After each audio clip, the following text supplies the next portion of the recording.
سلامونه. د ثور اومې او اتمې یعنې د افغانستان د بدمرغۍ ورځې په اړه غږیږو. د ثور اومه چې شوروي پلوي حکومت پر خلکو حاکم شو او د ثور اتمه چې مجاهدین پکې هېواد ته راننوتل. دواړه پیښو په هېواد کې په لسګونه زره خلک ووژل او میلیونونه یې مهاجرت ته اړ ایستل. راځئ ویډیو تر پایه وګورئ او له حقایقو ځان خبر کړئ.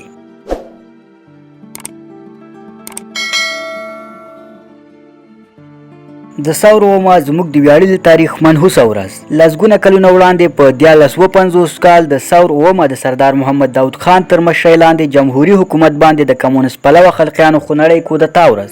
هو، هغه د ګردونو او بادونو ورځ، د وحشتونو، ظلمونو، ناورینونو توره ورځ چې زیږولی ناورین یې لا هم ادامه لري. د ترکي، ببرک کارمل، حفیظ الله امین او نورو چپیانو د اتڼونو ورځ، خو د ملت او ولس د ماتمونو ورځ، د ولسمشر محمد داود خان او ټولې کورنۍ د ټولوژنې ورځ چې تورسري او د 3 اونیو ماشومان هم په مرمۍ وویشتل شول.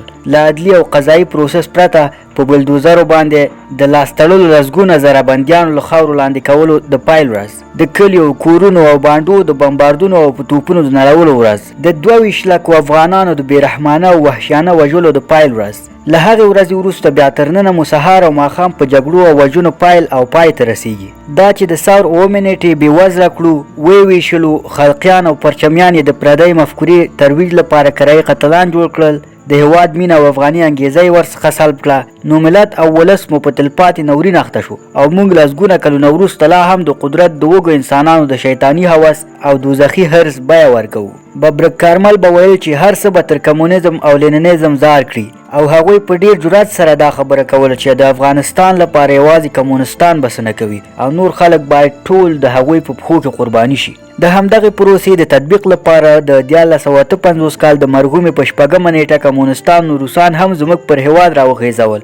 خلق او پرچم نه ملا پرېښود، نه خان، نه یې په محصل او متعلم صرفه وکړه او نه په فني او مسلکي خلکو. هره ورځ په سلګونو خلک نیول کېدل او تر شکنجو وروسته د آمو سیند ته غورځول کېدل او یا نورو ځایونو کې ژوندي تر خاورو لاندې کېدل. خو د ثور اتمه د ثور اومې څخه بدتر ورځ ده. د ثور اتمه یا هم د ملت د جهادي افتخاراتو د لیلام ورځ. د ثور اتمه هغه ورځ ده چې افغان ولس د جهاد دروند پیټی منزل ته رسولی و. تمه یې درلوده چې خپل ارمانونه پوره وویني او په هېواد کې د قانوني حکومت، سیاسي خپلواکي، ځمکنۍ بشپړتیا، اسلامي عدالت، ورورولي، پرمختګونو شاهدان واوسي او د بیا جوړونې لړۍ پیل شي. خپل هېواد د نړۍ له نورو هېوادونو سره سیال وویني او په خپل دسترخوان باندې د خپلې ډوډۍ له خوړلو څخه خوند واخلي. خو متاسفانه هغه ملت چې کم او زیات 2 میلیونه سرونه یې قرباني ورکړي وو او هېواد یې په یوه کنډواله بدل شوی و، د ځینو جهادي مشرانو لخوا واک ته د رسېدلو هوس له امله د داسې بوږنوونکو کورنیو جګړو سره مخامخ شو چې موږ یې د خپل هېواد د تاریخ په اوږدو کې ساری نه لرو. دې خونړیو جګړو دا ورځ د افغانستان د خلکو د بري، ازادي او خپلواکي ورځ نه،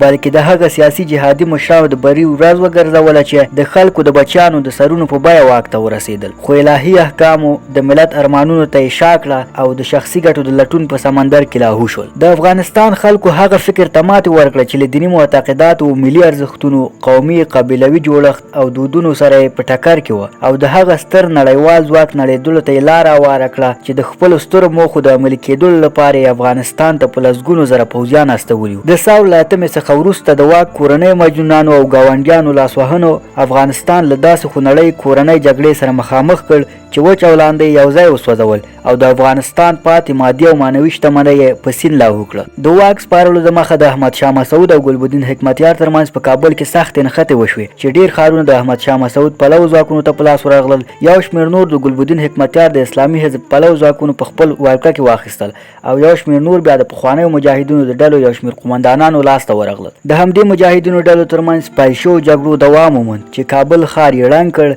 او په زرګونو ملکي کسانو پکې خپل ژوند له لاسه ورکړ. دې مجاهدینو 80,000 کابلیان ووژل. کابل کې د وینو ویالې روانې کړې. د خلکو په ناموس باندې تجاوز او جنسي تیری وشو. دوی رسما افغانستان په پاکستان خرڅ کړ. د افغانستان د ملت ټول دارایي یې خرڅ کړ. د ښاد اسناد یې په جنرال حمید ګل خرڅ کړ. د پردیو هېوادونو نوکري شروع کړه. زموږ ملي اردو یې په پاکستان خرڅه کړه. د ډاکټر نجیب په وخت کې موږ داسې اردو لرله چې پاکستان افغانستان ته په اصطلاح برګ کتی نه شو. خو د مجاهدینو له لاسه نن راځي کونړ، خوست او فرضي غزنی کرښې ته پراته سیمې ټول بمبارد کوي او نور هم مخکې راځي. له بده مرغه افغانستان اوس هم په هغه اور کې سوځي چې کمونستانو بل کړی او جهادي مشرانو دغه اور ته د سون توکي برابر او دوام یې ورکړ. افغان ملت د ثور اتمه د هغو سترو او مقدسو ارمانونو د خاورې کېدو ورځ ګڼي کوم چې د 2 میلیونه سرونو قرباني کولو بیه هم پوره نشو. نو ویلی شو چې د ثور اتمه د افغانستان د ویاړلي تاریخ توره ورځ ده او دا ورځ د افغانستان د بربادۍ ورځ ده. که معلومات مو خوښ شوي ویډیو لایک کړئ، که د یوټیوب چینل مو نوي سبسکرایب کړئ نو مهرباني وکړئ چینل سبسکرایب کړئ او که کوم نظر لرئ په کمنټ کې ولیکئ. مننه.